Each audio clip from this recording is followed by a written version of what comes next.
C'est-à-dire que quand on lit Matthieu 22, 21, il est écrit dedans, « Donnez à César ce qui est à César et à Dieu ce qui est à Dieu ». En fait, ce code veut dire, vous appartenez à un monde matériel où César est roi, et vous appartenez aussi à un monde immatériel où Dieu est roi. Cela veut dire, en d'autres termes, vous avez une responsabilité dans le monde matériel, vous avez aussi une responsabilité dans le monde spirituel. Or, la majeure partie des êtres humains se comportent comme s'ils n'étaient que des êtres de chair, ignorant leurs responsabilités devant Dieu. Quand vous regardez ces trois tableaux, vous commencez à voir comment, d'un point de vue configurationnel, les faiblesses se sont installées au point où l'Église en arrive même parfois à ne pas réaliser toute l'autorité qu'elle possède. Lorsque vous êtes un envoyé, je prends des cas Moïse, Jean-Baptiste, Jésus, peu importe Yeshua, Yahushua, peu importe comment on appelle. Les envoyés ont une autorité qui leur vient du Père. Et cette autorité, il n'y a rien au-dessus. Si les joints prenaient pleinement conscience de leur autorité, de ce qui est déposé en eux comme onction, ils comprendraient que le désordre ne peut pas se passer devant eux, ni à l'échelle familiale, ni à l'échelle sociale, ni à l'échelle professionnelle, ni à l'échelle politique. Ils ne feraient pas que agir ponctuellement en termes d'information. Non, ils seraient des gens redoutables dans l'espace public. Ils seraient même de véritables leaders d'opinion. Pas un leadership structurel, non un leadership opérationnel. Que quand quelqu'un parle, on dit qu'il a dit. Par conséquent, on va étudier ce qu'il a dit et voir la faisabilité de ce qu'il a dit. Parce que c'est l'autorité de Dieu. Alors, mon père, justement, est-ce que la force de la parole de l'Église est encore suffisamment forte pour se faire justement comprendre dans cet environnement-là? Ben, elle est tellement forte que la parole d'Église n'est pas la parole d'un homme. Il y a la parole des hommes et la parole des dieux. Ce que nous disons ce soir sur ce plateau, ce sont des paroles humaines. Ce sont des paroles... Il a ses opinions, je suis d'accord avec lui pour certaines choses, et d'autres, je vais lui dire que je ne suis pas d'accord. Mon frère Cheikh, c'est pareil, et Dieu sait combien de fois on s'est déjà rencontrés, et mon frère pasteur, etc. Vous-même, ça, ce sont des opinions, ça relève de l'humain. Il y a la parole de Dieu qui est au-dessus de tout le monde, comme dit l'évangile de Matthieu, ciel et terre passeront, ma parole ne passera pas. Il y a des paroles humaines. Ben, écoutez, moi, en tant qu'historien, patrologue ou psychologue ou théologien, je peux bien vous dire à travers l'histoire combien de beaux discours, on a prononcé. Qui retient tout cela aujourd'hui? Mais la parole de Dieu reste toujours. Donc, on ne peut pas dire qu'il y a une espèce d'échec pour ça. Il faut seulement revenir à notre débat. Et je voudrais bien.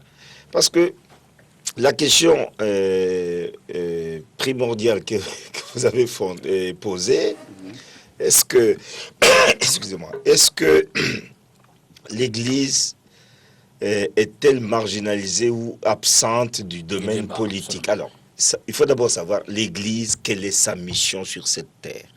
Si on ne sait pas ce que c'est que la mission de l'Église, il a parlé des dogmes et tout ça. Bon, franchement, c'est secondaire, ça.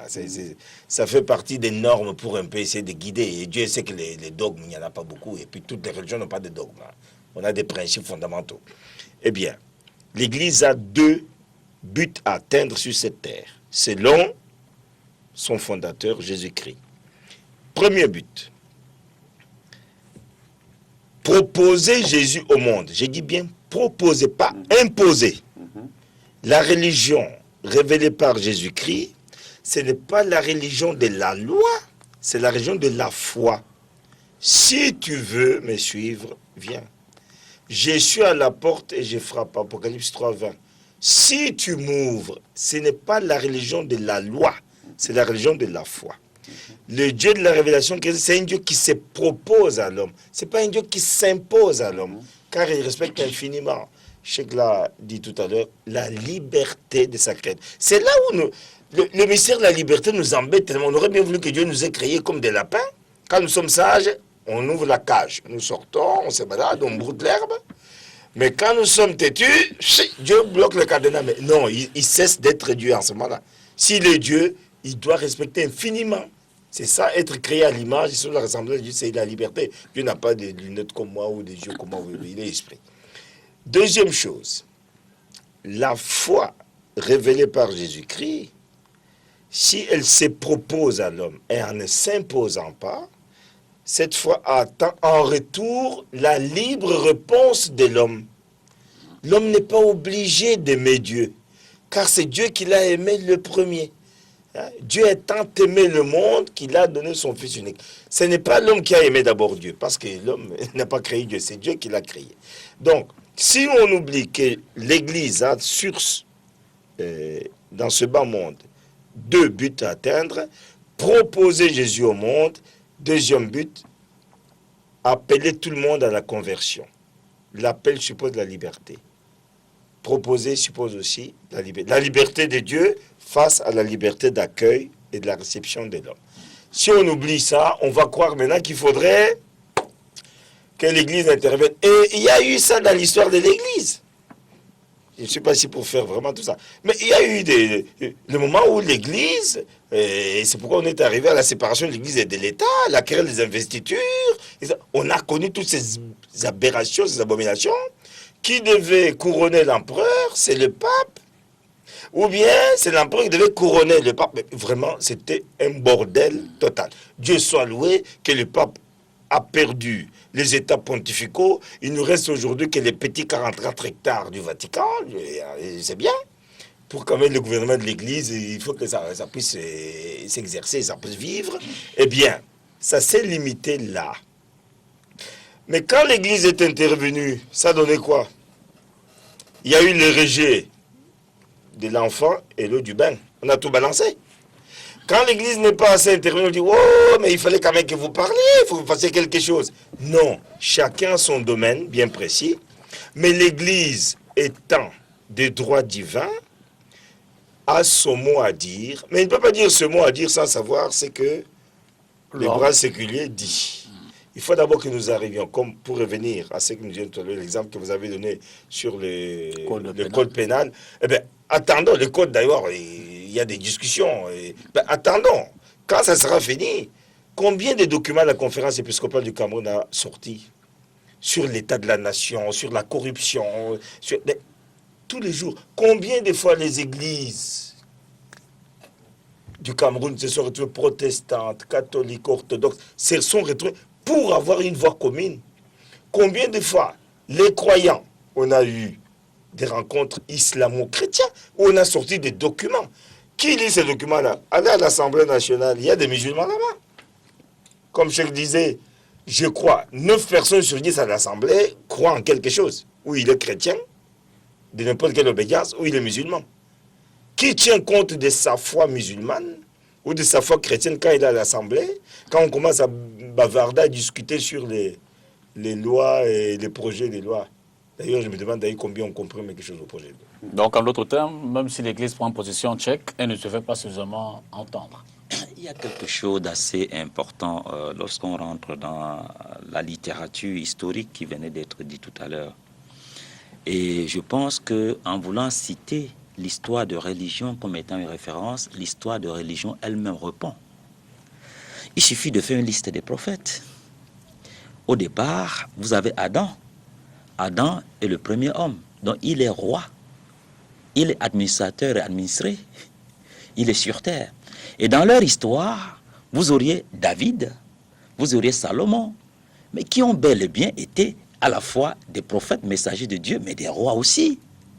Donc, vous auriez dans notre histoire ces représentants de Dieu qui, certains avec simplement des casquettes de missionnaires de Dieu vers les hommes, et qui appelaient à la foi, certes, et d'autres qui appelaient à la foi et à la loi.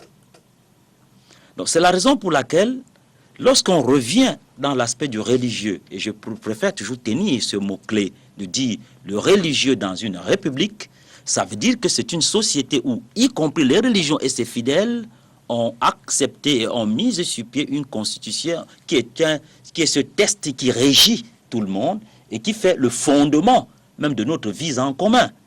Parce qu'il ne faut pas se l'oublier un seul instant. Si nous pouvons dire que les religieux puissent se prononcer, et bien évidemment, comme venait de dire le Père tout à l'heure, en parlant de la convergence qu'il existe entre les hommes de Dieu au Cameroun, Mais sous certains cieux, si ces convergences n'existent pas, ils vont avancer dans le désordre. Et ça sera l'anarchie et des guerres. Donc je pense que pour nous autres ici, la manière de se prononcer, c'est toujours ce qui s'est toujours fait. Et je pense qu'aujourd'hui, si ce problème, j'ai parlé, évoqué ce problème d'homosexualité, si ça n'a pas évolué chez nous, comme cela s'est passé ailleurs, enfin pas évolué, mais ça la barbarie, il ne faut pas parler d'évolution dans ce qui n'a pas de sens. Mais c'est parce qu'il y a cet avis religieuse, il y a notre avis qui compte. Et je pense que on fait très attention. On fait très attention. C'est la raison pour laquelle, quand vous citez par exemple les lois, moi, il y a des points que je félicite là-dedans. Parce qu'à l'époque, il y avait l'inégalité où on pense que c'est la femme seule qui commet l'adultère. Mais à partir du moment où il y a cette équité de savoir que mais les hommes commettent l'adultère et qu'on peut se plaindre parce qu'un homme a commis l'adultère et qu'il soit jugé, autant que c'est cette femme hier qui était jugée. Mais c'est que loi, c'est plausible. Moi, je voudrais dire, pour saluer l'initiative en partie de ce qui se passe, de dire que nous ne pouvons pas nous lever lorsqu'il y a des manifestations de la religiosité constatée de certaines parties, en faire une généralité. C'est pas possible. Révérend, alors, moi je voudrais maintenant comprendre pourquoi est-ce que la parole de l'Église, quand elle a dit, peut-être de façon sporadique, sur des sujets précis, souvent, elle ne se fait pas suffisamment entendre. Ou alors son écho ne suscite pas systématiquement. Tchèque me disait tout à l'heure que je voulais pousser les gens à la rue, pas forcément, mais je veux dire que quand l'Église parle, on ne ressent pas forcément un impact, comme si c'était peut-être une autorité politique qui disait mot. Bon, je voulais dire que nous ne sommes pas animés d'un même esprit, déjà pour commencer. Okay. Il y a un gros problème là-dessus. Je porte en moi l'esprit de Dieu. Il faut avoir le courage de le dire. Et si j'ai en face de moi une personne qui porte l'esprit du monde des ténèbres, il y aura déjà une barrière entre nous. J'ai dit tout à l'heure, je pense quand je suis intervenu, j'ai dit un pays est en danger lorsqu'il met Dieu en marge de ce qu'il veut faire. Convoquer les hommes d'église sur une table afin de voter ou valider des lois est indispensable. Les hommes d'église s'appuient sur la parole de Dieu et sur Dieu pour apporter une direction, une orientation claire et précise sur ce que nous devrions faire dans la nation. Mais si en face de moi j'ai un franc-maçon, j'ai un sorcier d'ailleurs, la plupart, excusez-moi, la plupart de ces gens-là, ce sont des gens qui passent la nuit dans des temples de sorcellerie. J'ai pas peur de le dire. Pourquoi? Parce que, bon, pour avoir des positions, peu importe. Mais je dis, si j'ai en face de moi ces hommes et moi qui suis habité par le divin, ces personnes-là ne sont pas habitées par le divin, ils sont habités par des démons, ils sont habités par des forces occultes. Mais quelles sont les facilités que ces personnes vont m'apporter, vont me donner? Si l'Église veut même s'exprimer, c'est vrai que nous avons le devoir. Nous devrions nous exprimer, nous devrions parler au-delà même de ce que les gens peuvent attendre. La force puissante dans une nation, c'est premièrement l'Église. Pourquoi? Parce que l'Église incarne Dieu. Il faut le dire clairement, elle incarne Dieu. Et c'est vraiment dommage, encore une fois, de voir comment est-ce que on préfère mettre en avant des personnes qui s'appuient sur leur sagesse, sur leur intelligence, sur leur expérience. Je ne refuse pas, l'expérience c'est une très très bonne chose, c'est très très bien. Mais je pense que la sagesse qui est au-delà, au-dessus de toute sagesse, c'est la sagesse de Dieu. Et si on laisse la sagesse de Dieu, on applique une sagesse humaine et après, consulter ceux, après avoir validé ce que nous avons décidé en conclave, enfin, si je peux l'appeler comme ça, et appeler comme pour dire, bon, vous êtes des spectateurs, venez maintenant constater ce que nous avons fait. Je pense que le débat il est déjà faussé. Il faudrait que nous soyons, qu'on implique l'Église, que l'Église soit vraiment des acteurs pour la société et qu'on laisse parler. Guy Parfait. J'ai deux choses à dire. Vous savez, depuis que j'interviens là, j'essaye d'établir une configuration. Parce que c'est des questions, même si elles sont sensibles, scientifiques. Et il y en a beaucoup qui croient qu'ils peuvent même traiter de Dieu sans science. Et ou de science sans Dieu.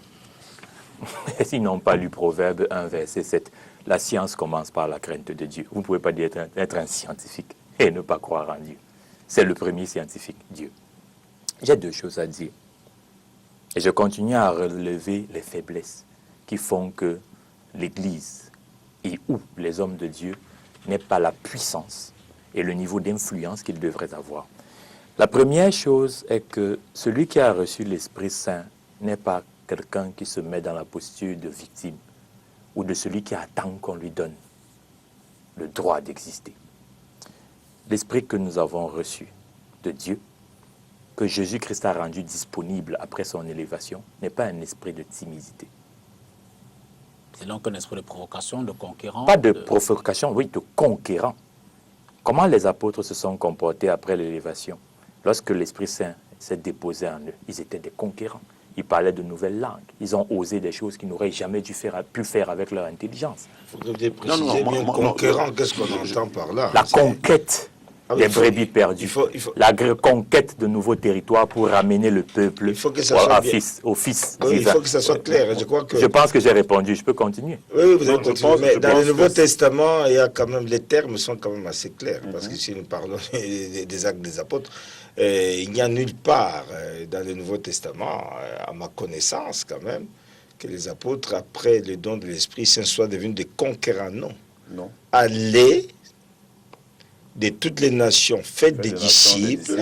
Le terme correct, c'est le terme d'évangélisation. Peut-être qu'il est plus convenable. Je crois qu'il est plus convenable de parler d'évangélisation que de conquête. Et même, je continue. Je voulais rajouter que à ce moment-là, lorsque les apôtres sont partis, c'est pas qu'ils étaient au-dessus de la loi ou au-dessus. C'est pas ça. Ils respectaient la loi. Et ils ont continué toujours à prier au temple. Petit à petit, ils se sont démarqués pour commencer dans des maisons. Et c'est de là que les églises sont nées. C'est ça. D'ailleurs, pour mettre une parenthèse, vous m'autorisez à le faire. L'appellation du mot chrétien, ça vient avec cette évolution de Barnabas à Antioche, en Grèce, lorsque le temple et les enseignements, les bonnes nouvelles sont annoncées, que les Grecs ont dit, mais qui sont les dit c'est des Christos, c'est-à-dire c'est des chrétiens. Ok, je voulais continuer. À l'origine, c'était péjoratif. Non, c'était les disciples du Christ. Les thèmes évoluent avec le contexte. Et en plus, ils subissaient la pression. La persécution. Oui. Paul qui reviendra plus tard. Les épîtres de Paul le démontrent clairement. Oui, je continue. Ils avaient le Saint-Esprit avec eux, mais comment est-ce qu'ils... Je continue. On est d'accord sur le mot évangélisation. Le terme que Dipita a proposé, conquérant. Alors, c'est un mot historique. Vous le non accepté en théologie. Mon terme, vous l'évangélisez. Oui, parce qu'il s'agit d'un travail d'évangélisation. Dans l'évangélisation, vous pouvez entendre enseignement. Le travail d'évangélisation a des éléments marquants qui montrent que l'Esprit Saint n'est pas un esprit timide. C'est un esprit dans lequel on voit le courage, on voit l'audace, on voit l'amour, on voit la foi, on voit la détermination, on voit le service. Ils ont tous dit quelque chose ici. D'abord, le curé. Vous êtes curé? Non, je suis vicaire dans une paroisse. Vicaire, d'accord. D'accord. Quelque chose de très important. Parce que tout ça doit être agencé avec toute l'ingénierie nécessaire. Il a parlé de libre arbitre. C'est comme ça que ça s'appelle. Même si il y a le libre arbitre, il n'en demeure pas moins que ceux qui sont des élus doivent faire leur travail. Ils doivent le faire à fond. Parce qu'avec Jésus-Christ, on n'est ni froid, ni tiède. Il faut être chaud. Je passe. L'autre problème qui est encore un problème d'ordre technique et éminemment spirituel, c'est qu'il y a un principe, toujours biblique, qui dit qu'un mauvais arbre ne peut porter de bons fruits. Un bon arbre ne porte pas de mauvais fruits. Un bon arbre porte de bons fruits. C'est-à-dire que quoi? Celui qui n'a pas reçu d'onction, qui ne travaille pas avec l'Esprit Saint, manque de puissance. Parce qu'on voit dans les fruits de celui qui porte l'Esprit Saint, qui a l'Esprit Saint qui habite. Parce qu'il y a l'Esprit Saint qui visite avant Jésus-Christ et l'Esprit Saint qui habite après Jésus-Christ. Les prophètes avant Jésus-Christ avaient l'Esprit Saint qui visite, c'est-à-dire qu'il venait rendre visite, opérait et partait. Après Jésus-Christ rend l'Esprit Saint disponible. On peut avoir l'Esprit Saint, le recevoir et être stable avec cette relation dans l'Esprit Saint, grandir dedans. À partir du moment où les gens ont écarté Dieu, ils ont écarté la possibilité de recevoir l'Esprit Saint qui habite, cette opportunité offerte par Christ. Ils ont écarté donc la possibilité d'être des personnes entières dans le service à Dieu. Et c'est ce qui a fait qu'on a réussi à faire croire aux gens que le service à Dieu était un service religieux, alors que c'est un service de la totalité. Qui que tu sois, tu peux recevoir l'Esprit Saint et exercer l'autorité de l'Esprit Saint dans le domaine où tu es. Tu n'as pas à être à l'église pour ça. La vendeuse de beignets peut travailler mieux qu'avant, être meilleure, parce qu'elle a l'Esprit Saint, elle sait l'utiliser dans son foyer, avec les enfants, avec le mari, dans la vente de beignets, etc., etc. L'enseignant d'université, le chauffeur, etc. Et c'est une cécité mentale et même spirituelle d'avoir enfermé, sans s'en rendre compte, de manière objective, Dieu dans la logique religieuse. C'est-à-dire que à 99,9% de l'espace que Dieu devrait occuper, il n'y est pas. Parce que les gens l'ont limité à des logiques religieuses. Et donc ainsi ont perdu en puissance parce qu'ils n'ont pas compris ce qu'est la mission de Christ. Moi, je parle en tant que croyant, quelqu'un qui sait que Jésus-Christ est le chemin, la vérité et la vie. Ils n'ont pas compris pourquoi Jésus-Christ est venu et ce qu'il a laissé. C'est pas, moi, je ne suis pas religieux. Je pense qu'il y a beaucoup, enfin, j'ai beaucoup écouté. Hein. Je veux finir. Il y a trop d'erreurs dans ce que vous soutenez. Vous savez qu'on n'est pas ici pour être d'accord. Il a dit ça tout à l'heure. Non. Je vais vous dire déjà quelque chose. Si vous soutenez, vous avez un point, dites simplement qu'il y a certaines personnes ou certains hommes d'église, ne dites pas les hommes d'église ou... Non. Ah, si j'ai tenu un propos totalitaire, vous m'en excusez. Oui, c'est ce que je Non, vous m'en excusez parce que ça ne sert à rien. Certaines personnes, parce que ici, je ne pense pas. C'est pourquoi j'ai fait tout à l'heure la classification. Voilà. Alors, vous terminez, puis... Permettez que je finisse. Pas totalitaire, le terme aussi, mais plutôt général. Voilà. C'est pas bon, il ne faut pas Pas généraliser parce que totalitaire, c'est très les gens vous différent. écoutent. Oui, J'ai fait une classification ici tout à l'heure, il ne faudrait pas l'oublier. Oui. Mais moi, je me dis, j'aurais pu lever le doigt pour demander à Alex de me donner la parole, mais heureusement que vous l'avez dit. Laissez-moi finir. Parce qu'il y a, pour corroborer, vous avez dit quelque chose de tellement important, et peut-être on passe très vite. Mais j'aimerais revenir sur ce que vous avez dit, et c'est très vrai. Partout où le bien se fait, c'est l'œuvre de l'Esprit Saint. Partout le bien se fait. On n'a pas besoin d'être chrétien pour aimer. Tout à fait, on n'a pas besoin. On n'a pas besoin d'être musulman pour... aimer, c'est un don. C'est un don. Dieu a déposé en chacun de nous des dons. Dieu est amour, il nous a créés à son image, selon sa ressemblance. Donc en nous, il a mis tout cela. Ouais. Mais maintenant, c'est pervertir notre liberté. Quand on dit l'homme est libre, mais l'homme n'est pas libre philosophiquement parlant de choisir le mal. Choisir le mal, c'est l'abus de notre liberté. Pas de notre liberté, n'est pas pour le mal, notre liberté est pour le bien. Alors là, j'en parle en tant que Alors, sauf professeur de philosophie. sauf si ce que vous voulez Eh bien, non, partout où le bien se fait, c'est l'œuvre de l'Esprit Saint. Que ça soit dans l'Église ou en dehors de l'Église. Et l'Église l'enseigne. Il y a les semences du Verbe de Dieu partout. Tout à fait. Dans notre Afrique, avant que les missionnaires ne soient venus, avant que les musulmans soient venus, on savait, on le disait l'autre jour à l'occasion des 50 ans du cardinal, on était sur le plateau, mais on savait que voler c'est mauvais, on n'a pas attendu qu'un missionnaire vienne ici avec un casque colonial sur la tête pour nous dire avec une barbure. C'est pour dire, voler c'est contre la loi de Dieu. Mais nous savons très bien, nous savions dans nos sociétés que voler c'est mauvais. L'adultère, nous savons que c'est mauvais. Tuer c'est mauvais. On n'a pas, parce que Dieu, c'est ce qu'on appelle la loi naturelle. Elle est dans la conscience de chacun de nous. Dieu a mis en nous cette voix qui ne peut ni se tromper, ni tromper, la voix de la conscience. Tout à fait. Et je termine en racontant une petite anecdote. Un jour, le cardinal, j'étais son chancelier pendant, enfin, l'archidiocèse pendant 12 ans et demi. Un jour à table, le cardinal interpelle, je ne cite pas son nom, un ancien ministre, enfin à l'époque il était ministre. Le cardinal lui demande, il dit, mais écoutez, vous savez, je me pose la question de savoir comment entre vous qui êtes nos enfants sortis de nos collèges, de nos écoles primaires et autres, sortis des écoles des collèges protestants, sortis des écoles coraniques, etc. Eh bien, moi, Toumi, je ne vois pas la différence entre vous et les autres. Ils volent, vous qui êtes nos enfants qui sont de chez nous, vous volez. Ils mentent, vous qui sortez de chez nous, vous mentez. Ils violent, vous violez. Mais je ne vois pas la différence entre vous et eux. Vous qui avez reçu quand même une certaine éthique, une certaine morale, la foi chrétienne. Où est la différence entre vous?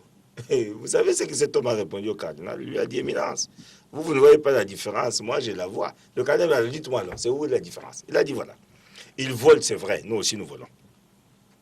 Ils corrompent, nous aussi on est corrompus. Ils pillent, nous pillons. Mais seulement, eux, quand ils entrent dans leur lit le soir, ils dorment.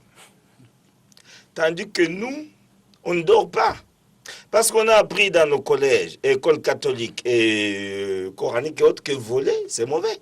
Corrompre, c'est mauvais. Nous, on ne dort pas. Éminence, voilà la différence. Nous, on n'est pas tranquille. Notre conscience nous le reproche. Alors, Guy Parfait Tandis termine. que Oui, je voudrais ils finir. peuvent bien... Guy Parfait termine Donc, d'abord. pour et puis dire vous allez justement, rebondir. la conscience, c'est incontournable. On n'a pas besoin vraiment pour faire le bien d'être chrétien. Non, Tout à un fait. être humain, Chaque être humain. partout il fait le bien, c'est l'œuvre de l'Esprit Saint, c'est la troisième personne de la Trinité. Guy Parfait. Je voulais dire quelque chose. À partir du moment où on a soulevé ces deux piliers, d'abord, la relation à l'Esprit Saint qui n'est pas exploitée à la hauteur de ce qu'elle devrait être. Ensuite, le principe de l'arbre et de son fruit, vous les reconnaîtrez par leurs fruits. Il y a quelque chose que je tiens à dire, parce qu'il m'a repris là-dessus dans le langage, puisque après avoir fait la catégorisation, je n'ai pas insisté en disant certains hommes. Je vais dire autre chose.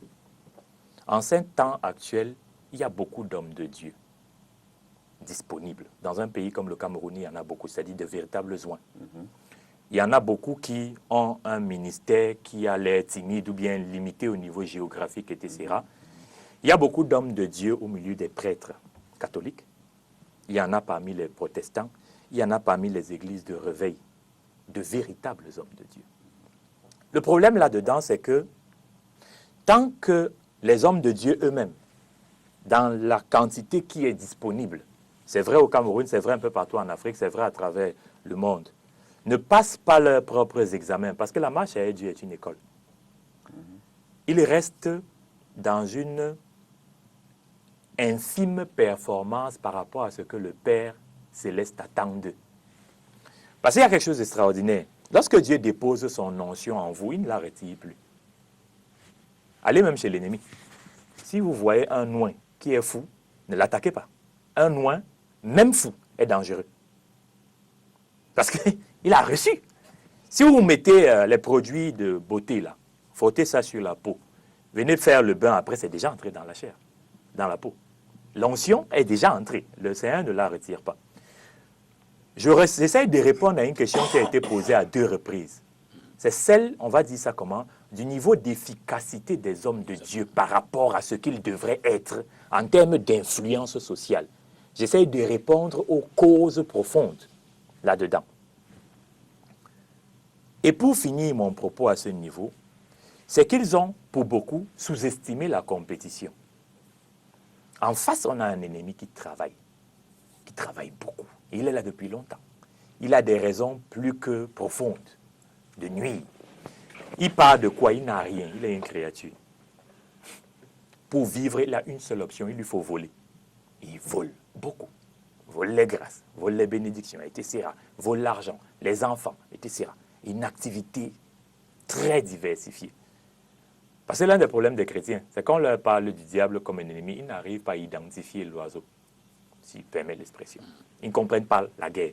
À partir de ce moment-là, le chrétien ne comprenant pas la guerre, les hommes de Dieu ne comprenant pas le niveau de compétition en face, il y a un problème de rendement de de ces hommes de Dieu qui se posent. Parce qu'avec Dieu, plus tu passes les examens, plus il augmente l'onction, plus il augmente tes capacités. Il t'allume plusieurs dons. Ça peut commencer par l'évangélisation, la guérison, la délivrance, la prophétie, le don de miracles, mais il faut passer les examens. Et même ceux qui ne sont pas des oints doivent passer leurs examens quand ils ont la grâce de rencontrer des oints, et beaucoup ne comprennent pas cette affaire-là. Ils ont toujours la facilité. L'homme a cette tendance, et je finis par là, quand il a deux options, le diable propose, Dieu propose, l'homme a toujours tendance à écouter la mauvaise voix. Cheikh Moubarak, vous voulez rebondir? Je pense que le professeur Guy Parfait-Songhai, ce que vous dites est fondamentalement correct sur certains aspects. Parce que là, vous développez ce qu'on appelle le comportement spirituel. Mais de ce comportement spirituel, pour arriver à cette excellence, à une démarche. Et s'il faut mettre la spiritualité, c'est-à-dire vous faites une différence entre la religiosité et la spiritualité. oui, oui. Mais ici, on voudrait voir l'homme de Dieu, l'homme qui est habité par cette spiritualité, agir. Et là, c'est une démarche d'excellence que vous venez de dire. Mais je voudrais vous dire quelque chose d'assez important et ramener dans la vie des envoyés de Dieu, la vie du Christ, la vie de Moïse, la vie d'Abraham, la vie de Mohamed, paix de Dieu sur eux tous. Vous savez comment ça se passait? C'est qu'ils ont toujours pris du recul. L'enfant, à sa naissance, a des rois qui sont des ennemis. Et Dieu demande à la maman de protéger le fils. Jésus a eu ce problème, David a eu ce problème. De partir de là. Ça veut dire que face à la loi, face à autre chose, le religieux a une posture d'excellence qui est non à la violence, le recul, l'observation, de mûrir et d'éduquer, parce que la réaction religieuse, c'est pour plus tard. Je voudrais vous dire qu'aujourd'hui, lorsqu'on parle de la CONAC, ça c'est une identité divine, ça nous appartient ça. Lorsque les gens se rendent compte que ça pisse, ça fait ceci, et qu'on condamne, et il y a l'oiseau qui vole et qui essaie de faire, mais vous ne voyez pas la main de Dieu derrière tout ça là. Lorsque vous voyez maintenant Moïse qui est pour chasser et que beaucoup pensaient que c'était même le fils de Pharaon, et qu'il a pris du recul, marché au désert pour aller chez Jéthro et d'être appelé sur la montagne, mais qui prennent Aaron avec lui. Mais devant Pharaon, il n'est pas venu arrogant, il est venu doux, et c'est dans une démarche, il y a une diplomatie religieuse pour arriver à triompher. Lorsque vous voyez Abraham partir de Babylone, mais il est parti chasser parce on devait l'assassiner. Mais il a préféré prendre du recul. Ces différents déplacements que vous verrez avec le retour du Christ, bien que le Christ soit revenu, mais il n'est pas revenu en guerrier, il n'est pas revenu parce qu'il a habité de tout ça pour dire, mais voilà, mais il avait en face de lui des lois, des lois et des rois. Vous avez si bien dit. Lorsque vous citez l'arbre, avant que l'arbre ne produise des fruits, mais tenez-vous tranquille, l'arbre a été planté. L'arbre a eu à se développer, et c'est là, sur ce terrain que je voudrais vous dire que l'arbre qui produit du fruit, maintenant, est une démarche. L'homme qui devrait arriver à produire des fruits, c'est une démarche. Et cette démarche, même quand on est arrivé à l'excellence, la spiritualité ne vous renvoie pas dans le public. Ça, il faut faire très attention. La spiritualité vous amène à dire, à parler, à réagir au moment où il faut et au bon moment. Au moment où il faut, au bon moment. Je vais vous prendre un simple exemple. Ici où nous sommes au Cameroun, nous sommes en décembre 2007. Lorsque nous disions de faire très attention et qu'il peut y avoir un soulèvement. Et tenez-vous tranquille, en janvier, je tiens une conférence de presse pour dire aux journalistes, faites très attention avec ce qui se dit là dehors, parce que d'ici peu, la rue, tout va se passer très mal et vous n'aurez pas la possibilité de retenir vos caméras pour redescendre. 21 jours ou 25 jours plus tard, on est en février, l'événement est là. C'est pouvoir dire les choses au moment où il faut. Et pourquoi il dit que c'est une école? Alors, c'est pour vous dire que ne demandez pas à cette excellence, cette position excellente, de dire qu'il faudrait que ceux qui sont donc habités, qui ont reçu cette onction, de penser que ce serait descendre face... Non, la parole, elle est une pureté, c'est un sacrement. il faut savoir l'usage d'en faire. Vous voulez réagir aussi et puis on passe au deuxième thème. Ben voilà, moi je pense qu'il faudrait déjà qu'on commence par briser les tabous dans nos églises. Il y a beaucoup d'erreurs qu'on a eu à commettre. Vous savez, une chose, c'est que la religion attache et Christ libère. Aussi longtemps, nous allons rentrer dans une logique, une démarche d'excellence appuyée par le Saint-Esprit. Les écailles vont tomber de nos yeux et nous allons voir ce qu'on n'avait pas l'habitude de voir dans le passé. Je suis très, très dérangé de savoir que dans certaines églises, je ne sais même pas si ça se passe jusqu'aujourd'hui, parce que ce sont des réflexions qu'on tient le plus souvent, savoir, nos chrétiens, on ne les implique pas à la gestion de la cité. C'est-à-dire à les encourager à rentrer dans des partis politiques et à porter la voix où l'Église est en marche. C'est tout à fait normal. Et moi, j'ai dit, et d'ailleurs c'est un collaborateur, avons décidé que dans nos églises, nous devrions encourager nos chrétiens, les amener à s'impliquer dans la politique de la nation. Comment gérer la cité? Ils ont quelque chose à dire. Dans des mairies, à l'Assemblée nationale, au Sénat. Il y a un Sénat quand même. En fait, excusez-moi. Qui vient de commencer. Bon. Gérontocrate. Alors, c'est au Sénat. À la présidence. Alors, si nous avons des chrétiens dans les mairies, des chrétiens à l'Assemblée nationale, au Sénat, à la présidence de la République, on ne se poserait plus de questions. À ce moment-là, les choses seront claires que, en face de moi, j'ai un chrétien qui est rempli du Saint-Esprit et qui doit demander la sagesse de Dieu pour valider une loi. Ce serait plus facile comme ça. Moi, je pense que c'est aussi notre responsabilité. Pourquoi? Parce que le monde des ténèbres s'est amusé à ce niveau-là, n'est-ce pas, nous amener à comprendre que non, bon, oui, bon, c'est la politique, c'est une mauvaise chose. On l'a présenté que la politique, c'est une très, très mauvaise chose. En réalité, la politique n'est pas une mauvaise chose. La définition de la politique, c'est la gestion de la cité. Et celui qui mentait, qui fait de la politique, un chrétien qui est rempli d'esprit, pourquoi il doit mentir? Non. Pourquoi il doit détourner les fonds? Non, il ne doit pas détourner les fonds. Pourquoi le président ne ferait pas confiance à quelqu'un qui ne doit pas détourner les fonds? Ce serait tout à fait normal. Un chrétien, ministre des Finances, chrétien rempli du Saint-Esprit, il ne va pas détourner les fonds. Un chrétien, ministre de la Justice, qui ne fait pas des trucs et tout ça, du favoritisme, moi je pense que c'est ce qu'il faut faire. À ce moment-là, les chrétiens, pour ceux qui m'écoutent, les pasteurs qui m'écoutent, il faudrait que maintenant vos chrétiens, que vous leur encouragez, n'est-ce pas, à faire de la politique, faire vraiment de la politique vraie. Alors, le drame de notre monde, le drame de l'Afrique, le drame du Cameroun, de tous les pays africains, c'est que nous, chrétiens, nous, croyants, nous ne jouons pas notre rôle. Voilà. Donc, il ne s'est pas appesanti sur les hommes d'église. Écoutez, on n'est pas là pour la critique des hommes, etc. Franchement, il y a toujours du bon, du moins bon, etc. Et on en trouve partout.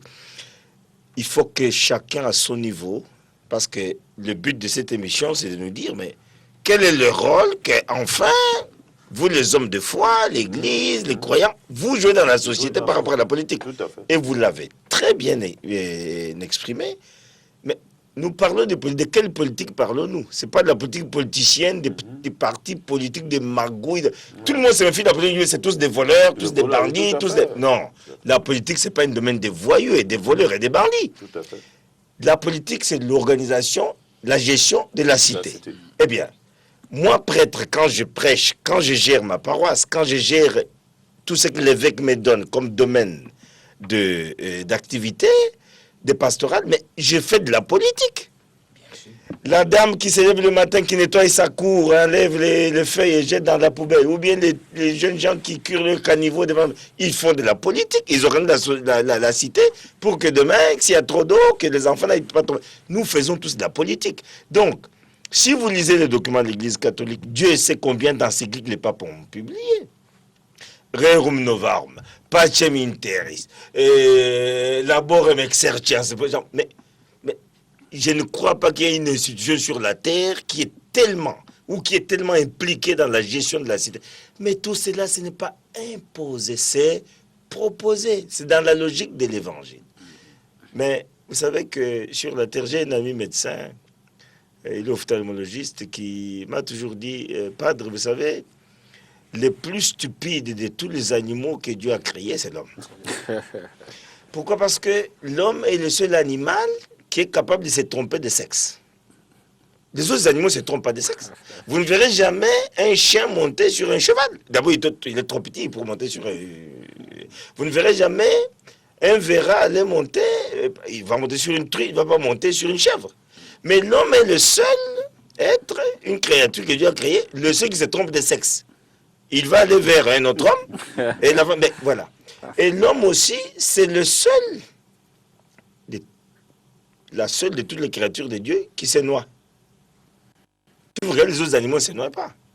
Ils répondent au principe d'Archimède.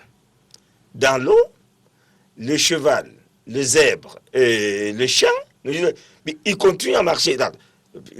J'ai réduit le principe. Donc, sur la terre ferme, sur du solide, l'animal continue à fonctionner même dans le liquide.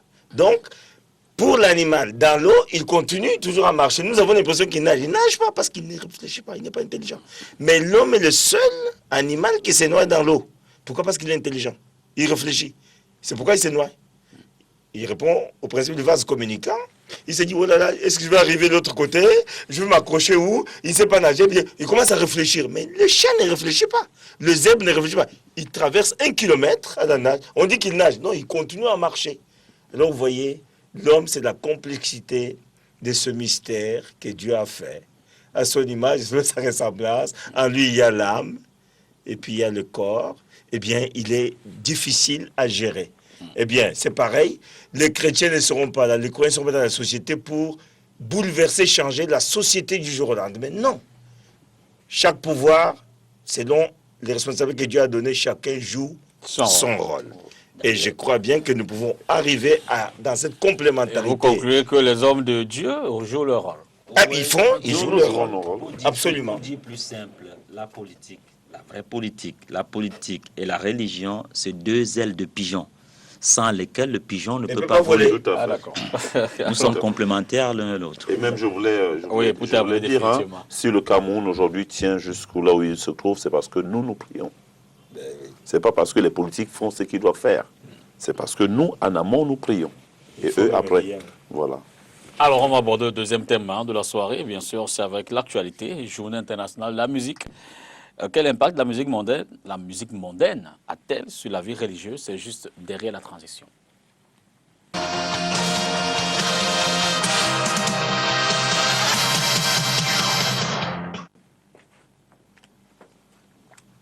Alors, il y a certainement un concours de sonorité en ce moment à l'extérieur parce qu'effectivement, un certain nombre d'endroits sont animés à l'occasion de cette journée. Et on va interroger donc, non pas forcément qu'il faut citer les sons ou les rythmes qui sont, on les connaît tous, hein.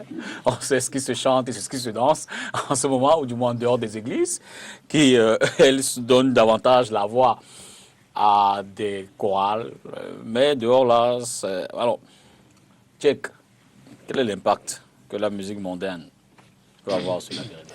Bon, ça va étonner beaucoup parce que dans certains milieux, le problème de musique en matière de religion est un débat. Absolument. C'est-à-dire, même en islam, pour dire, il y a des courants qui n'acceptent pas la musique, mais tout simplement parce qu'ils ne savent pas.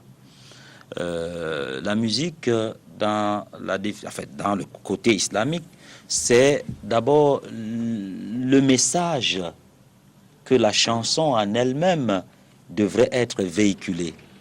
C'est un art. C'est un art. Le Coran en lui-même se psalmodie. Donc, ça se chante. Donc, c'est pour cette raison que aujourd'hui, avec des instruments et puis une autre façon de pouvoir se mettre et faire de la musique, cela, pour la religion, doit rester dans le strict respect de l'enseignement. Et il ne faudrait pas à ce que, au nom de cette liberté et de l'usage de la musique, que les gens se retrouvent en train carrément de faire, d'exposer cette dépravation de mœurs en chantant du n'importe quoi et puis en jouant du n'importe quoi. Donc c'est un art, il faut respecter, n'est-ce pas, les conduites, et il faut respecter maintenant les règles de la morale qui l'entourent. Voilà ce que la religion en tient.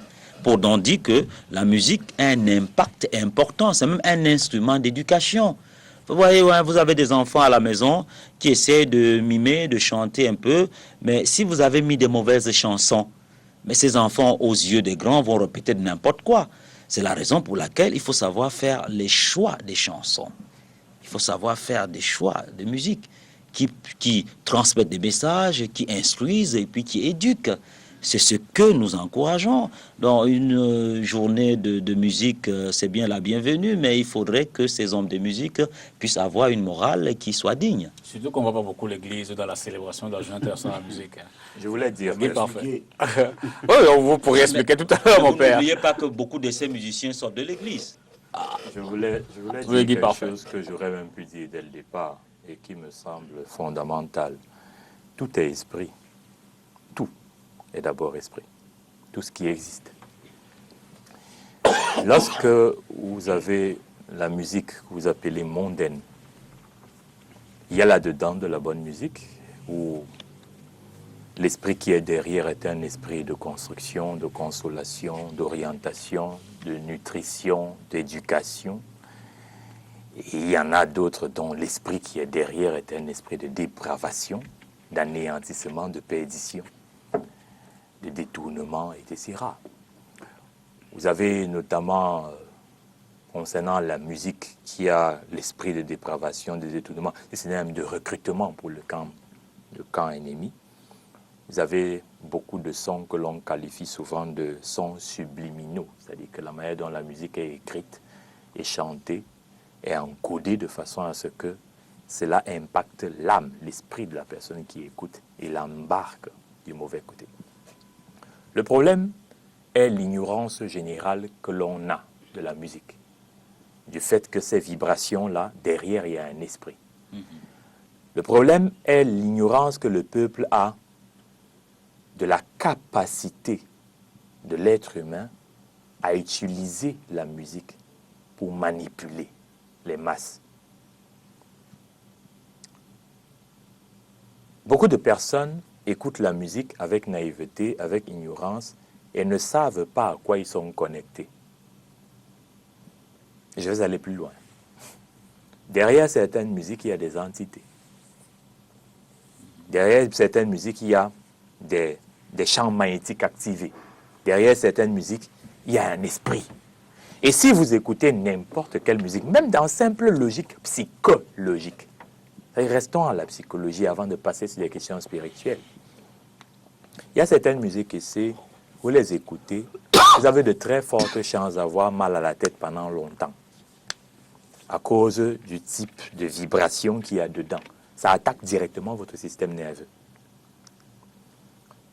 Il y en a d'autres, vous les écoutez, il y a de très fortes chances que vous passiez une mauvaise nuit. Parce que vous avez été bercé par quelque chose que l'esprit humain, naturellement, n'accepte pas. Le problème est l'éducation que l'on devrait faire autour de la compréhension de ce qu'est la musique, de la même manière de la compréhension de ce qu'est la lecture. Il y a des ouvrages, quand vous les lisez, vous êtes connecté à des entités sataniques. Il y a certaines musiques, vous les écoutez, vous êtes connecté à des entités sataniques. On n'a pas travaillé à suffisance, malgré tous les efforts qui sont fournis, à ce que les jeunes générations aujourd'hui, on va monter jusqu'aux gens qui ont la quarantaine, fassent attention à ce qu'ils écoutent. Beaucoup ne font pas assez attention à ce qu'ils écoutent parce qu'on ne leur a pas appris à décoder. Parce que de toute façon, et j'ai encore dit ça tout à l'heure, beaucoup d'êtres humains sous-estiment la compétition en face. Le recrutement se fait de plein de façons. Par les livres ésotériques, par la musique ésotérique, pornographique et tout ce qui va avec et tout le reste. Érotique aussi. Et cela contribue aussi à détruire la société et à affaiblir le travail de restauration des vies, de réorientation des gens qui sont dans la perdition et de restauration de tous les compartiments de leur vie qui sont en souffrance. Donc en fait, si on fait un travail de communication suffisant, beaucoup de personnes vont commencer à choisir la musique qu'ils écoutent ou de choisir les clips vidéo qu'ils regardent. Ils seront certainement en meilleure santé mentale, physique, financière, etc. Mon père, je disais qu'on ne voit pas beaucoup l'église dans la célébration de la journée internationale de la musique. Non, mais écoutez, ça dépend. Qu'est-ce que vous entendez par l'église? Le 21 juin? Oui, le 21. Alors, D'abord, c'est mon jour de naissance. Je suis né le joyeux 21 anniversaire, mon juin. père. Merci. Joyeux anniversaire. Raison de plus pour célébrer, danser, Voilà. chanter. Eh bien oui, je peux danser dans ma chambre ou chanter. Pas de problème. En tout cas, je suis né le 21 juin et j'aime beaucoup la musique. Je suis musicien moi-même, je fais de la musique, j'enseigne la musique. Mais je me dis, la question quand on préparait l'émission était de savoir la musique profane avec toutes ces dérives, tout ce qu'elle apporte. Eh bien, il faut qu'on nous entende. D'abord, la musique, c'est quoi? Une petite définition basique, la musique, c'est l'art de combiner les sons d'une manière agréable aux oreilles. Je ne vois rien de profane là-dedans. Dans la musique, il y a 7 notes. Do, ré, mi, fa, sol, la, si, do. Et puis, il y a 5 demi-tons. Dièse, un demi-ton au-dessus. Bémol, un demi-ton en dessous. Et puis, le bécard qui casse soit les dièses, soit les bémols.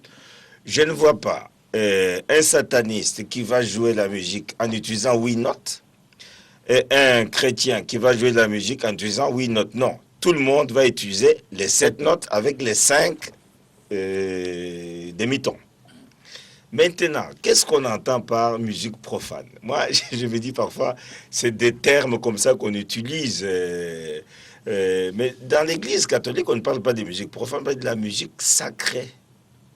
J'ai apporté le catéchisme de l'Église catholique qui est la vie quotidienne du baptisé. La Bible, mais voilà, elle nous est en pratique comment je dois vivre ma foi, mon espérance et ma charité. Voilà. C'est l'Église, les 4 parties du catéchisme. Eh bien, il n'y a nulle part là-dedans musique profane. On parle de la musique sacrée. Musique sacrée, celle qui sert à louer Dieu. Et tout ce que nous faisons, c'est pour louer Dieu. Maintenant, entendons-nous bien. Est-ce que c'est dans les paroles qui sont utilisées, qui deviennent perverses, qui sont mal placées pour l'éducation de nos enfants? Quand j'ai entendu mon frère parler tout à l'heure, l'enfant va reproduire des choses parce que l'enfant est malléable, il acquiert tout ce qui lui passe par la tête, il va aussi dire du n'importe quoi. Mais est-ce que c'est la faute de la musique ou c'est la faute des musiciens? Distinguons les choses. La musique en elle-même n'a rien de profane. Parce que qu'est-ce qu'on entend par profane? Profane, c'est ce qui rend,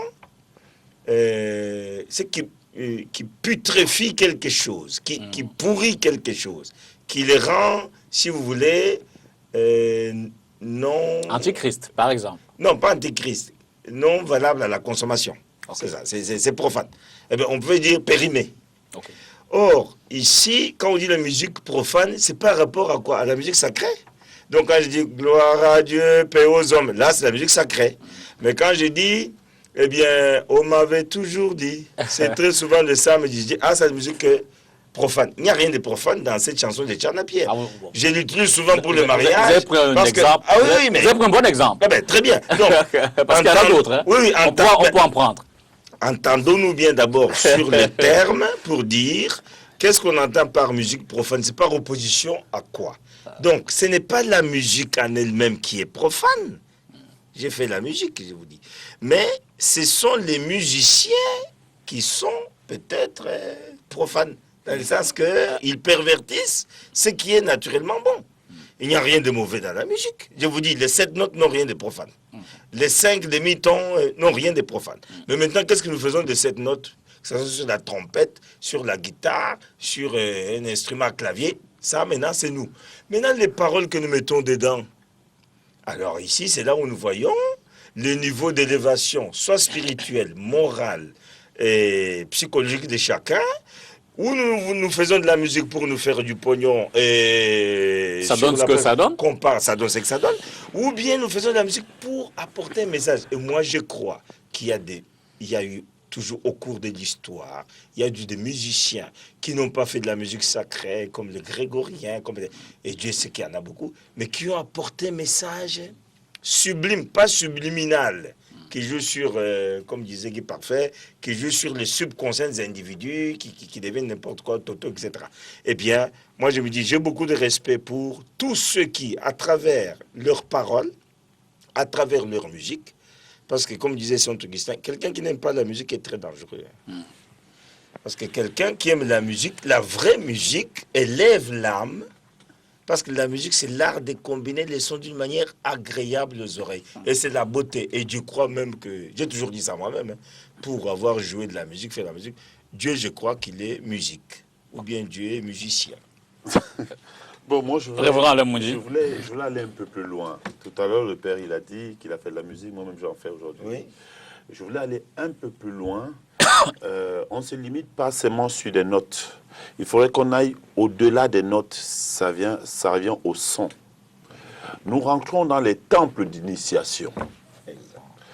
Avant de sortir des paroles de sa bouche, le fait de taper, hein, il y a des sons qui sortent. Ces sons ont la capacité d'attirer des esprits, soit du monde des ténèbres, soit des esprits qui viennent de Dieu.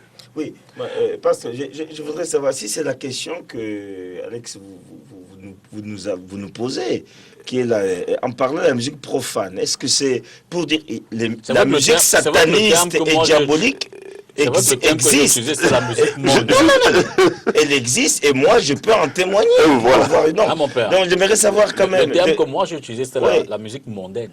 Alors, la musique mondaine, peut-être vous pourriez dehors nous de aider un peu. l'église. Qu'est-ce qu'on entend par la musique mondaine? Nous sommes dans le En monde. dehors de ce non? qui est sacré, comme vous avez défini tout à l'heure la musique qui se fait à l'église. Oui. Alors, mais la musique mondaine, écoutez, je ne dirais pas c'est tout ce qui est chanté à l'église qui est... une mosquée, ce n'est pas le monde. Non, justement, ce n'est c'était pas le l'impact monde. sur la Mais vie il y a de la religieuse. Donc, musique. tu tiens Si vous compte de regardez toutes la les musique confessions. qui est la musique chez les Arabes, bon, pour avoir un peu sillonné le Moyen-Orient, eh bien, Mais là-bas aussi, il y a la musique sacrée d'une part et la musique mondaine aussi. ah ben, il écoutez, me semble. alors, si on entend la musique mondaine, par la musique mondaine, c'est-à-dire ce qui est fait dans le monde. Exactement. C'est-à-dire, quand Longué Longué chante, quand Pépé Kalé chante, ou Kofi Olomide, j'ai dit c'est la musique mondaine. Ah, exactement. Mais parce que vous ne comprenez pas tout ce que véhicule Kofi Olomide, ou bien Madilou, ou bien Pépé Justement, Kalé. on interroge l'impact Si sur la vie on religieuse. connaissait ce qu'ils disent, pas tout, mais on se dirait quand même, si vous saviez, Dieu est présent partout. Il n'y a pas trois phrases où il n'y a pas Dieu présent. Mais maintenant, c'est Dieu est utilisé pour quelle fin et quel but.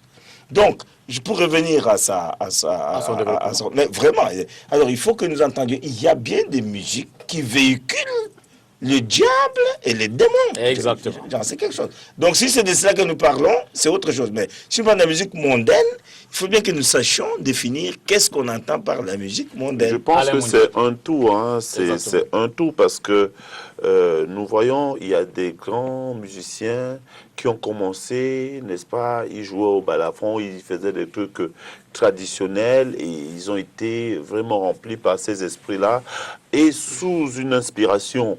Les gens sont venus, ils ont tout simplement modernisé, hein. Ils sont allés dans des studios et puis, bon, ben voilà, ça y est, ça a eu beaucoup de succès. Il y a des personnes, moi déjà, le plus souvent, j'ai été inspiré par des sons, mais des sons qui chantent Dieu, qui sont vraiment pour la gloire de Dieu.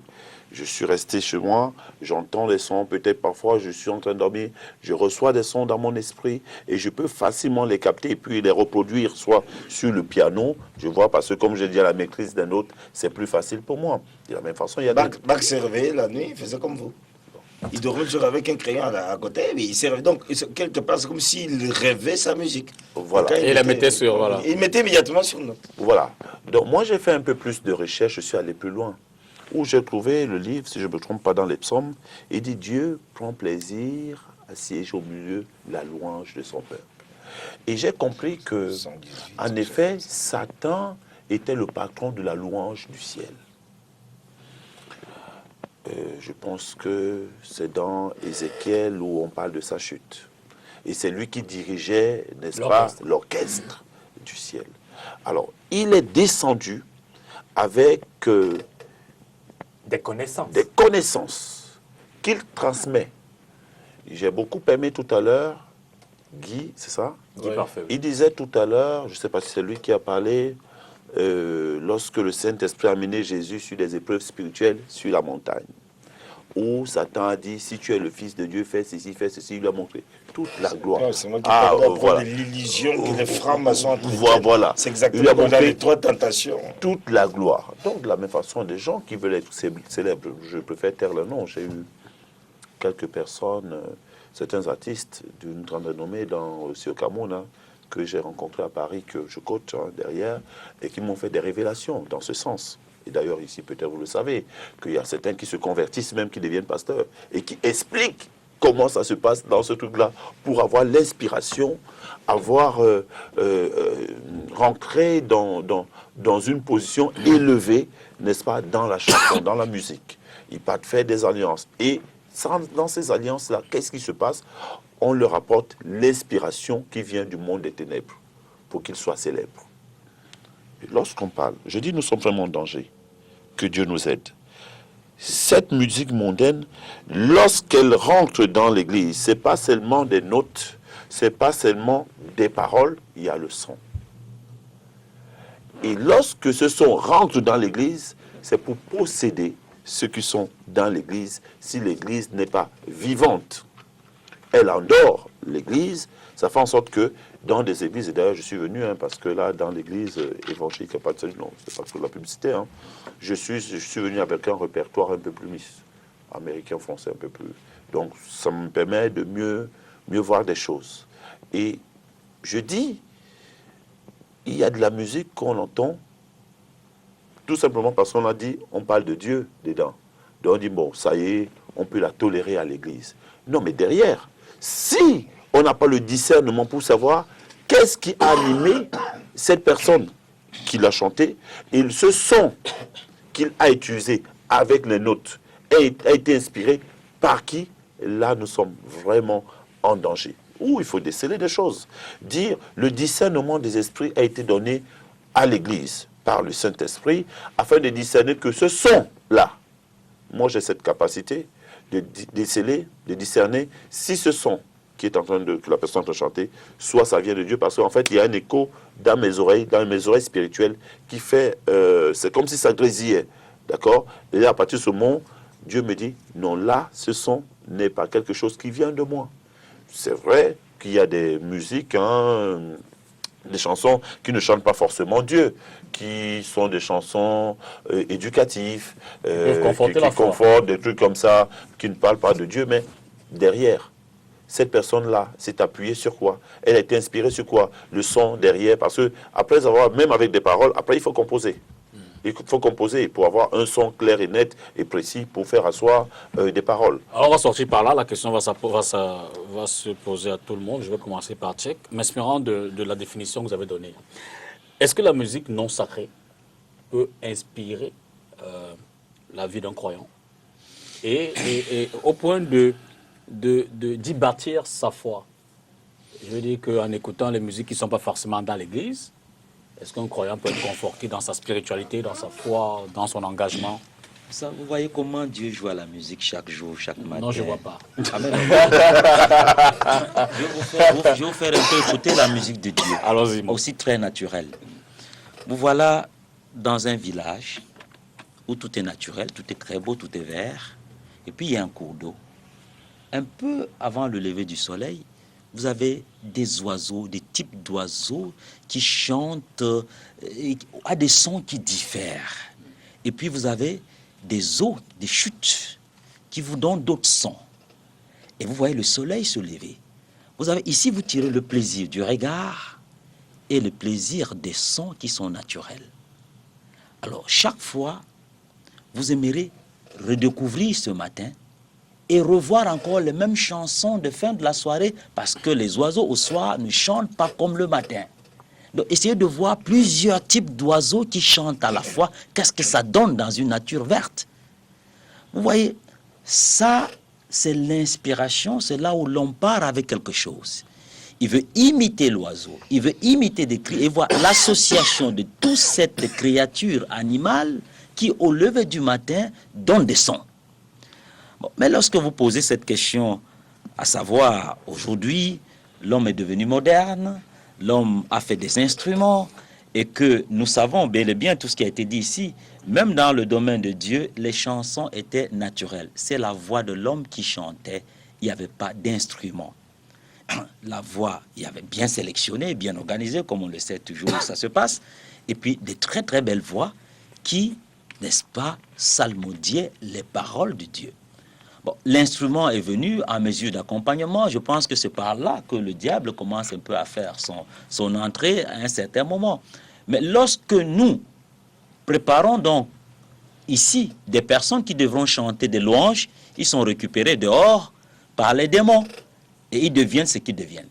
Donc pour répondre à votre question de manière assez claire, c'est que les musiques qui sont chantées ou appelées les musiques modernes, ou du moins la chanson, a un effet, un impact important en dehors de tout ce qui a été dit, c'est comme dépravation, mais ça a un effet important pour l'amélioration de l'homme dans le cadre purement moral. Mais il faut savoir faire le tri. C'est pas toute la musique, c'est pas toutes les chansons qui élèvent l'homme. C'est-à-dire les chansons non religieuses ont un apport important dans le fait de bâtir un homme de foi. Mais sans être une chanson religieuse, mais seulement il faut pouvoir savoir lesquelles chansons. Okay. Mon révérend, Oui. sur la musique non sacrée, quel est le poids, quelle est la force qu'elle peut avoir dans l'accomplissement de la foi? Bon, déjà, il faut définir ce que c'est qu'une musique non sacrée. Hein. Mon père l'a fait tout à l'heure. En fait, tout ce qui est dans l'église, hein, tout ce qui est conçu sur la base. Voilà. Maintenant, mondain, tout ce qui est dans le monde, en dehors de l'église. Voilà. Donc, moi, je pense qu'une musique non sacrée, tout dépend de son contenu. Hein. Parce qu'il peut avoir un contenu qui pervertit. Il y a un contenu aussi qui encourage, qui motive. J'ai été étonné d'arriver ici d'entendre des musiques. Franchement, j'ai halluciné, quoi. J'ai même pas le courage de les répéter comme ça. On va pas faire de la promotion. Ben voilà, et je suis très étonné de voir, je vais peut-être vous surprendre, de voir les pères de famille danser ça. Hein. Et danser vraiment, même les mamans de famille, ils écrivent, et ils dansent ça, et même des enfants dansent. Alors moi je dis, franchement, c'est un chaos. C'est un chaos. Donc ce genre de musique, je pense qu'il va avoir une certaine censure. Bon, après, qui décide? Il y a des autorités qui sont là. Dans nos églises, il faut le dire, pas forcément des églises, un enfant de Dieu, né de nouveau, qui accepte Jésus dans sa vie, qui est passé par des eaux de baptême, la Bible dit, cet enfant est né de nouveau, les choses anciennes sont passées, toutes choses sont devenues nouvelles. Son esprit naît de nouveau. Ce que cet enfant doit choisir, ce sont la musique qui parle de Dieu. Moi déjà, quand on arrive, peut-être chez moi à Paris, dans mes voitures, le plus souvent il y a soit la musique en chinois, mais qui parle de Dieu. Ça fait que même ces histoires à l'époque où on écoutait ici, on passait tout le temps dans les boîtes de nuit, quand j'écoute ça, ça agresse mon esprit direct. Pourquoi? Parce que je suis régénéré. Et toutes les personnes qui sont régénérées, normalement, ce serait la preuve là, que voilà, elles ont été affranchies. Guy Parfait Sanguin. Je voudrais déjà faire une remarque pour aller dans le sens du chèque. Je vais aller de façon plus globale. En fait, toute la création chante. Dieu a conçu les choses de façon symphonique. Il n'a pas fait que les synchroniser, il les a symphonisés. Il y a une symphonie quand vous observez la création. Une symphonie si complexe que l'intelligence humaine n'en capte qu'une infime partie, si tant il est même qu'elle s'en préoccupe. C'est l'homme qui est venu apporter des désordres dans cette symphonie. Et très souvent, il vient apporter des notes qui n'étaient pas les bonnes. Résultat, il paye ça cash, qu'il le veuille ou pas. Parce que les gens croient que cash, c'est toujours dans l'immédiateté. Non, tu fais un truc, ça descend jusqu'à la 4e génération. C'est toi. C'est toi qui as l'origine de cette affaire. En réalité, si on essayait d'écouter un peu mieux le langage divin, vous avez vu pendant toute cette émission, je suis resté sur une logique spirituelle. Je n'aime pas parler des choses religieuses, je trouve ça compliqué. Je préfère parler de spiritualité. Donc de la relation à Dieu, sa vie, son contenu opérationnel, palpable. Si on prend un peu plus de temps d'écouter Dieu, de l'écouter non seulement à travers la création, mais de l'écouter à travers autrui, parce qu'autrui est Dieu. quand vous faites du mal à autrui, vous faites du mal à Dieu. Si on fait un peu plus attention à cela, on va se rendre compte qu'on ne peut pas vouloir s'épanouir et écouter une musique dégradante ou écouter une musique qui va nous rendre, nous chosifier. J'ai écouté beaucoup de musique, on a des chaînes de télévision, etc. Et je vais finir par là, où ce qui est offert essentiellement ramène l'homme, l'anéantit et le rend bestial, d'une manière ou d'une autre. C'est-à-dire que le réduit à des émotions, le réduit à un certain type de sensations qui finalement lui font perdre la raison. C'est-à-dire qu'il perd sa royauté et devient juste une chose maniable. Quand on fait un certain nombre de choses, même à travers la musique, on fabrique l'imbécilisation. Et ça pose problème qu'il y ait des autorités qui acceptent cela. Mon père. Oui, mais écoutez, je crois pour ne parler, peut-être je m'excuse de revenir d'une façon réductive à l'Église catholique. La liturgie dans l'Église catholique, c'est la célébration publique du culte de Dieu, ce qui est fait par tout le monde. Elle est suivie par la prière personnelle. Quand toi tu pries, entre dans ta chambre, adresse-toi à ton Père, il voit ce que tu fais dans le secret, il te le revaudra. Dans la liturgie de l'Église catholique, on ne chante pas n'importe quoi, on ne dit pas n'importe quoi, parce que tout cela suit une logique qui part de l'Évangile. C'est pourquoi, si vous regardez bien dans l'Église catholique, monsieur, aujourd'hui, il y a un peu dans les mouvements et les groupes de spiritualité dans l'Église catholique, un peu une espèce de contagion, on copie ce qui se fait à gauche, à droite, dans les renouveaux charismatiques. Mais tout ça, c'est bien Encadré. Contrôlé et encadré. On ne chante pas n'importe quoi dans la liturgie parce que depuis le chant d'entrée jusqu'au chant de sortie, on sait que l'entrée, la procession, voici ce qui est dans l'esprit du chant d'entrée. Le credo, le gloria, on sait déjà ce qu'il dit. Mettez la musique n'importe quoi, c'est pareil, jusqu'à la sortie. Donc, on ne fait pas n'importe quoi dans la liturgie. Mais maintenant, ce sont les mêmes qui viennent à l'église, qui chantent les credos, les glories, etc. C'est encore les mêmes qui vont chanter dehors. Qui vont chanter dehors. Mais maintenant, si maintenant ils ne vont pas dehors avec l'esprit qui les avait accompagnés dans la liturgie, ce n'est pas la musique qu'il faut accuser. Ce sont les... Voilà, merci mon père. Qu'il faudrait bien voir. Donc, pour vous, ce n'est pas la musique, c'est davantage ce qui concerne les hommes. Alors, ben, je vais vous souhaiter bonne fête de la musique. Merci. Chers messieurs, merci d'être venus. C'est la journée internationale de la musique. On a essayé simplement de rapprocher l'événement, l'actualité au thème. Et je pense bien que les téléspectateurs en ont grandement profité. À vous également, je dis bonne fête de la musique. Bonsoir et à mardi prochain pour une autre édition de Cartes sur table.